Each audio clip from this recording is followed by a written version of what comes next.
বঙ্গবন্ধুর মূর্তি ভাঙা নিয়ে অনেকে মনোকষ্ট পাচ্ছি, দুঃখ পাচ্ছি, হতাশ হচ্ছি এবং যারা এই মূর্তি ভাঙছে তাদের উপর বিরক্ত না হয়ে বৈষম্য বিরোধী ছাত্র আন্দোলনের উপর আমরা দোষ চাপিয়ে দিচ্ছি।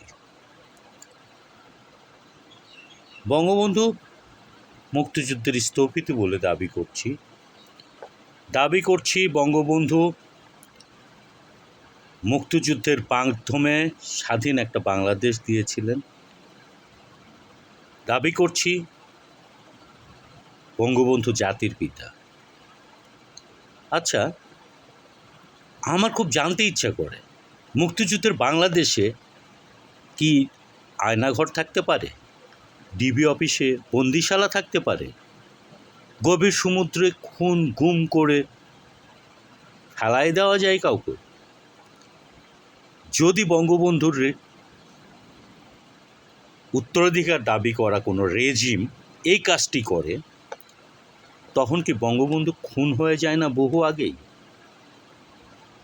তখন কি বঙ্গবন্ধুর বাংলাদেশ বর্বর অত্যাচারীর বাংলাদেশ হয় না? আজকে যারা আমরা চাক্ষুষ করছি তাদের কষ্ট হচ্ছে এই ভেবে যে মুক্তিযুদ্ধের স্থপতি জাতির পিতার মূর্তি আমরা ভাঙছি, কিন্তু আসলে জাতির পিতাকে ছুঁড়ে ফেলেছিল তো 2008 থেকে 2024 এই রেজিম। তখন কি আমরা কোনো কথা বলতে পেরেছিলাম? নাকি বলেছি?